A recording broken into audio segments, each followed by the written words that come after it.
Hello friends, समृद्धि online classes में आपका स्वागत है। मैं जेपी गुप्ता। आज हम आपके लिए लाए हैं वाइगोत्स्की का संज्ञानात्मक एवं सामाजिक विकास का सिद्धांत। पिछले वीडियो में भी हमने वाइगोत्स्की के संज्ञानात्मक एवं सामाजिक विकास का सिद्धांत की बात की थी। उसमें हमने आपको बताया था कि वाइगोत्स्की ने कहा है किसी भी बालक के विकास के लिए, चाहे उसका संज्ञानात्मक विकास हो, चाहे उसका शारीरिक विकास हो, चाहे सामाजिक विकास हो, उन सबके विकास के लिए तीन चीजें महत्वपूर्ण होती हैं। तीन चीजों के माध्यम से उनका विकास होता है। पहला बताया था उन्होंने सामाजिक संपर्क, दूसरा बताया भाषा और तीसरा बताया है संस्कृति। तो सामाजिक संपर्क के बारे में हम कल बात कर रहे थे। सामाजिक संपर्क के लिए उन्होंने तीन महत्वपूर्ण बातें बताई हैं कि कैसे हम दूसरे से साथ सामाजिक संपर्क स्थापित करके अब बालक अपना विकास करता है। उन्होंने कहा जितना अच्छा सामाजिक संपर्क बालक का होगा उतना ही अच्छा उसका विकास होगा, उसका संज्ञानात्मक विकास होगा। उन्होंने कहा आयु के अनुसार संज्ञानात्मक विकास नहीं होगा। जैसे जितना ज्यादा वो लोगों के संपर्क में आएगा, सामाजिक अंतःक्रिया करेगा, उतना ही ज्यादा उसका संज्ञानात्मक या यूं कहे सामाजिक विकास होगा। तो उसमें हमने बात की थी पहला एमकेओ, जैसे आपको कल बताया था, मोर नॉलेजेबल अदर, जिसको कहते हैं अधिक जानकार अन्य। अधिक जानकार अन्य मतलब कोई भी हो सकता है, चाहे उसके पेरेंट्स हो, चाहे वो माता पिता हो, चाहे वो भाई बहन हो, चाहे वो इंटरनेट हो, कुछ भी हो। तो वो किसके, पहली बात तो किसके संपर्क में आए? एमकेओ के, मोर नॉलेजेबल अदर के संपर्क में है। अधिक जानकार, जो अन्य अधिक जानकार हैं, उनके संपर्क में। उनके संपर्क में आएगा तो क्या होगा? जेडपीडी आएगा। जेडपीडी हमने कल बताया था कि वह क्षेत्र जो उसके सामर्थ्य प्राप्त करने की तरफ बढ़ाती है। कहने का मतलब जो वह स्वयं कर सकता है और वह जो दूसरे की सहायता से करता है, उसके बीच का जो क्षेत्र होता है उसको हम क्या कहते हैं? स्काफ फोल्डिंग कहते हैं। हमने कल स्काफ फोल्डिंग, जेडपीडी कहते हैं। जैसे हमने कल बताया था ना कि अगर बालक इतना कर पाता है और किसी की सहायता से यहां तक कर ले रहा है तो यही क्षेत्र क्या हो जाता है? जेडपीडी। अर्थात उसका सामर्थ्य, उसके सामर्थ्य तक ले जाने, जितना वो स्वयं से कर ले रहा है, जितना वो दूसरे की सहायता से कर ले रहा है, उसके बीच का जो क्षेत्र होता है वो कहलाता है zone of proximal development, ZPD. ZPD MKO के संपर्क में आकर हम जेडपीडी तक पहुंच पाते हैं या अपने सामर्थ्य तक पहुंच पाते हैं। और जेडपीडी, जिस क्षेत्र को तो जेडपीडी कहते हैं, लेकिन कितना हमें सहायता पहुंचाएगी? कहने का तात्पर्य यह है कि हमें कितना हेल्प किया गया जो हम इस अपने क्षेत्र तक पहुंच पाए। या यूं कहें कि अभी तक हमने यहां पे हम बनाते हैं, अभी तक हम यहां तक ही पहुंच पा रहे थे, ये अपने मन से कर रहे थे, और जब किसी की सहायता लिया तो यहां तक हम पहुंच गए। ये हमारा क्षेत्र क्या हुआ? ZPD, zone of proximal development. मतलब हम अपने आप तो इतना काम कर सकते थे, लेकिन सहायता ली तो इतना करने लगे। अपने आप हम 1 बीघा जोत सकते थे, लेकिन सहायता के साथ हम 2 बीघा जोत लेने लगे। तो वो जो हेल्प है जो हम एमकेओ से लेते हैं, मोर नॉलेजेबल अदर से, वो हेल्प की मात्रा कितनी है? तो वही हेल्प की मात्रा की क्या कहलाती है? ढांचा निर्माण। इसलिए कहा है बच्चों को अपना सामर्थ्य प्राप्त करने के लिए उपलब्ध कराए गए सहयोग की मात्रा को क्या कहते हैं? ढांचा निर्माण। भाई वो कितना हमने सहयोग दिया? 10 रुपया दिया, 20 रुपया दिया, कितना सहयोग उसको दिया? जो सहयोग की मात्रा है उस मात्रा को क्या कहते हैं? ढांचा निर्माण कहते हैं। कहने का मतलब यह है जो हमने गाइडेंस या मोटिवेशन दिया, वो कितना गाइडेंस मोटिवेशन दिया, वो गाइडेंस मोटिवेशन की जो क्वांटिटी है वही कहलाती है स्काफ फोल्डिंग।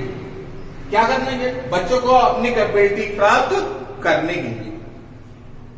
और वो क्षेत्र क्या कहलाएगा? क्षेत्र कहलाता है ZPD, zone of proximal development. मतलब इतना डेवलप तो अपने आप कर सकते थे, लेकिन सहायता से हम यहां तक डेवलप कर पाए।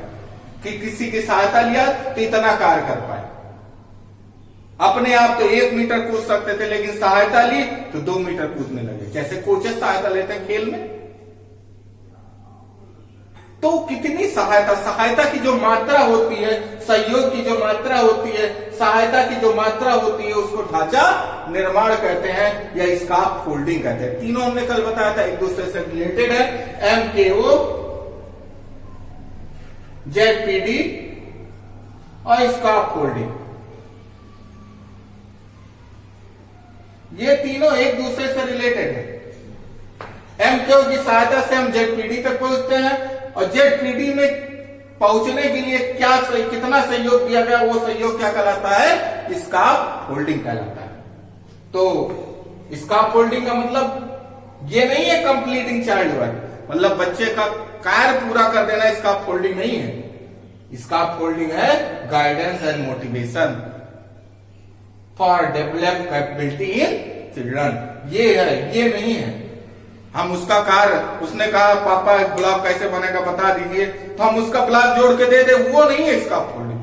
हाँ, उसको ब्लॉक जोड़ने में हम उसकी सहायता करें और वो अपने उस सहायता की सहायता से वो अपना ब्लॉक जोड़ ले, तो वो कहलाता है स्काफ फोल्डिंग।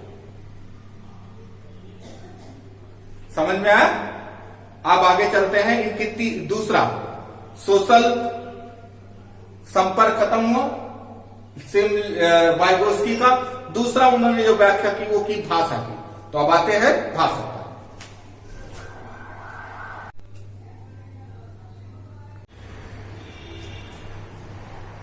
सामाजिक संपर्क के बाद अब बात करते हैं भाषा एवं विचार की।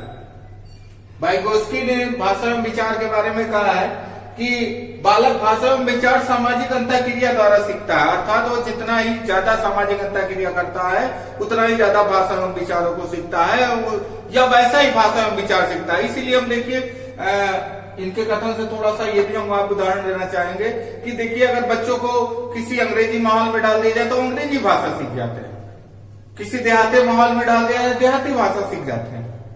तो जिस भी माहौल में डाला जाए, अर्थात माहौल से तात्पर्य ऐसा है कि वहां का सामाजिक संपर्क उसके साथ वैसा ही होगा।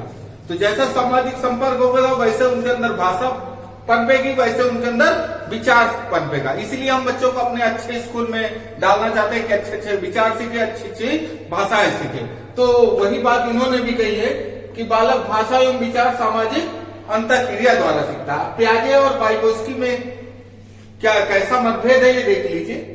प्याजे के अनुसार भाषा का विकास स्वतः होता है, अर्थात प्याजे ने कहा है कि भाषा के लिए कोई सामाजिक अंतःक्रिया की बात उन्होंने की कि सामाजिक अंतःक्रिया होगा तभी भाषा सीखेगा, नहीं सीखेगा।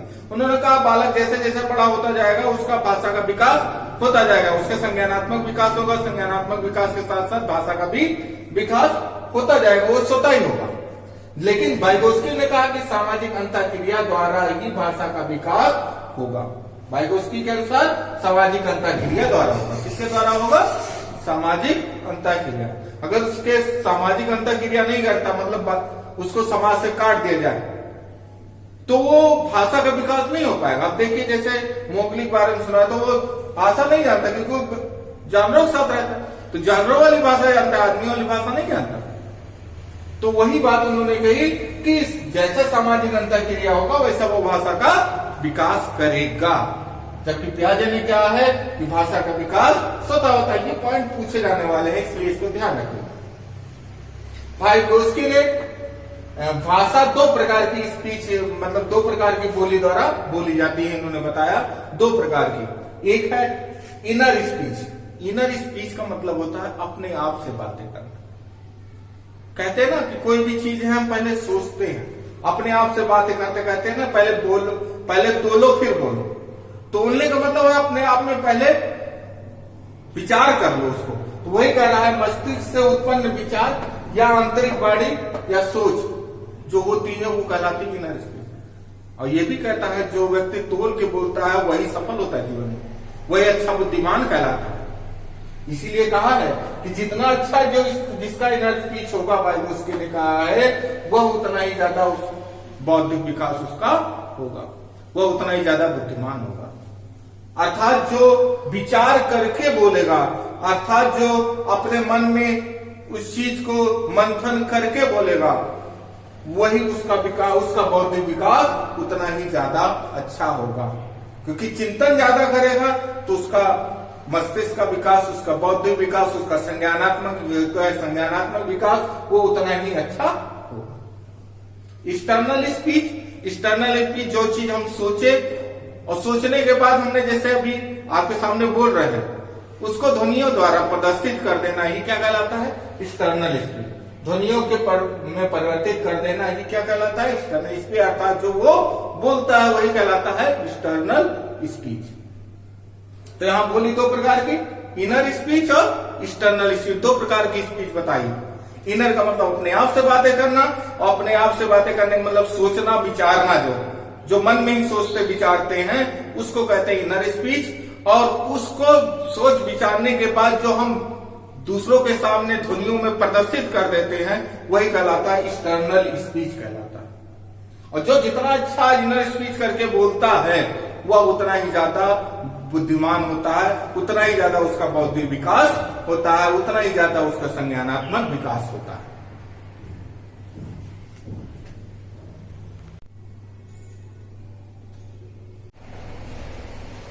भाषा एवं विचार के बारे में आगे वाइगोस्की ने कहा। वाइगोस्की और प्याजे के थोड़े मतभेद जो हैं वो हम देख लेते हैं कि दोनों के विचारों में कैसा डिफरेंसेस देखने को मिला है। वाइगोस्की कहते हैं पहले विचार है फिर भाषा ही, अर्थात बालक पहले विचार आता है, वो इनर स्पीच करता है, सोचता है, फिर उसको ध्वनियों के रूप में परिवर्तित करता है। इसलिए उनका कहना है कि बालक के अंदर पहले विचार आता है फिर भाषा आती है। जबकि प्याजे कहते हैं नहीं, पहले भाषा आती है फिर विचार आता है। अगर सोच के देखा जाए तो दोनों सही लगते हैं। ये वही कहावत हो गई कि पहले अंडा है कि पहले मुर्गी आई। इसको भी सही लगती है कि पहले हम कोई चीज सोचते हैं फिर उसको ध्वनियों में परिवर्तित करते हैं। और दूसरी बात इनकी भी बात सही लगती है, जब तक हम कोई चीज जानेंगे नहीं, कोई भाषा पता नहीं होगा तो कोई चीज हम उसके बारे में सोचेंगे कैसे। तो दोनों चीजें, दोनों का अपना अलग अलग मत है। ये बहुत पूछा जाता है कि इसके अनुसार क्या कहा गया है।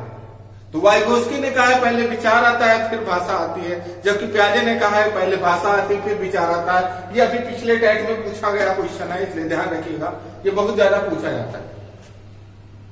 वाइगोस्की ने, जैसे हमने आपको बताया कि वाइगोस्की ने इनर स्पीच को बहुत महत्वपूर्ण माना है। बोला है बालक जितना इनर स्पीच करेगा उतना ही अच्छा होगा। इसीलिए इनर स्पीच को बाल्यावस्था में चिंतन का एक महत्वपूर्ण कारक माना है, या बालक के विकास का एक महत्वपूर्ण कारण माना है। जबकि प्याजे ने ऐसा नहीं मानते। प्याजे कहते हैं बालक इनर स्पीच करेगा उतना ही ज्यादा वो आत्मकेंद्रण होगा, अर्थात वो स्वार्थी हो जाएगा, अपने बारे में ही सोचेगा। इसमें इन सब थोड़ा सा कम ताल्लुक रखते हैं। खैर दोनों की अपनी अपनी बातें हैं, ये ज्यादा हमें सही लगता है। इन्होंने कहा कि इनर स्पीच जितना अच्छा करेगा उतना अच्छा उसका विकास होता है। उन्होंने कहा नहीं, इनर स्पीच करेगा तो आप परिपक्व और आत्मकेंद्रण हो जाएगा, अर्थात अपने बारे में ज्यादा सोचेगा, अब स्वार्थपन उसके अंदर ज्यादा आएगा। एक बात और कही वाइगोस्की ने कि भाषा जितनी भी मजबूत होगी बौद्धिक विकास उतना ही अच्छा होगा, अर्थात बालक की भाषा जितनी ज्यादा मजबूत होगी उतना ही ज्यादा उसका बौद्धिक विकास होगा, या यूं कहें संज्ञानात्मक विकास होगा। सीखने के उन्होंने 3 तरीके बताए। पहला अनुकरणीय सीखना। अनुकरणीय सीखना आप लोग जानते ही हैं, किसी को बड़े बूढ़े या जो हमारे भाई बहन जो जैसा करते हैं वैसा करना। तो बालक शुरुआत में अनुकरणीय सीखना सीखता है। जब शुरुआत में सीखता है तो दूसरों को देख देख के सीखता है। मम्मी ऐसे उठा के रख रही है, पापा ऐसे कर रहे हैं तो वो वैसे ही करता है, मतलब अनुकरण द्वारा सीखता है। प्याजे मेले में भी हमने बताया था कि अनुकरण द्वारा सीखता है संवेदी पेशी अवस्था में। फिर उसके बाद निर्देशात्मक सीखता है। सीखने के 3 तरीके बताए और ये स्टेप वाइज ही है। पहले अनुकरणीय सीखता है, उसके बाद निर्देशात्मक सीखता है, उसके बाद जैसा जो निर्देश देता है, स्कूल जाता है, टीचर जैसा बोलता है वैसा सीखता है, फिर घर में माता पिता जैसे कहते हैं वैसे करता है। तो किसी के निर्देश के अनुसार, किसी के गाइडेंस के अनुसार वो सीखता है। पहली बात तो अनुकरणीय सीखा, फिर उसके बाद अनुकरणीय के बाद वो कैसा सीखता है, निर्देशात्मक सीखता है। स्कूल कॉलेजों में। उसके बाद सहयोगात्मक सीखता है, सहयोगात्मक में पेयर टीचिंग द्वारा सीखता है, लोगों के साथ मिलकर। जब वो बड़ा हो जाता है, परिपक्व हो जाता है, तो लोगों के साथ रह रह कर सीखता है, जिसको कहते हैं अनुभव द्वारा भी सीखना। जैसा जैसा अनुभव होता जाता वैसा वैसा सीखते जाते। कहते हैं ना, सीखना जीवन पर्यंत चलने वाली प्रक्रिया, अर्थात जब तक हम जीवन जीते हैं तब तक हम सीखते रहते हैं। तो इस तरह से बालक सीखता है, पहले अनुकरणीय, फिर निर्देशात्मक, बाद में सहयोगात्मक सीखना सीखता है। भाषा के बारे में इतनी ही बात उन्होंने वाइगोस्की ने कही है। जितनी भी महत्वपूर्ण बातें हमने वाइगोस्की के भाषा एवं सामाजिक संपर्क के बारे में जो कहा है, लगभग सभी महत्वपूर्ण बातें हमने आपको बता दी। हमने आपको बताया कि मात्र 38 वर्ष की अवस्था में ही, कब 1934 में इनकी मृत्यु हो गई, और ये अपने सिद्धांत को भी पूरा नहीं कर पाए थे। मतलब तीसरी जो बात उन्होंने कही कि विकास के लिए संस्कृति भी बहुत आवश्यक है, उसको वो व्याख्या नहीं कर पाए थे और चले गए थे। इसलिए इनका सिद्धांत यहीं पे समाप्त होता है। लेकिन इस सिद्धांत ने एक मेजर डिफरेंस ला दिया था, या यूं कहे संज्ञानात्मक विकास के क्षेत्र में जो एक डिफरेंस होता है, वो एक मेजर डिफरेंस ला दिया था। क्योंकि ये बहुत सी बातों में प्याजे से थोड़ा सा अलग सोचते हैं, इसलिए एक क्रांतिकारी परिवर्तन इस सिद्धांत ने ला दिया था। उम्मीद करते हैं वीडियो आज का आपको पसंद आया होगा। नेक्स्ट वीडियो में हम आगे चर्चा करेंगे। वीडियो अच्छा लगा हो लाइक करिएगा, शेयर करिएगा, सब्सक्राइब करिएगा। आज के लिए बस इतना ही। धन्यवाद।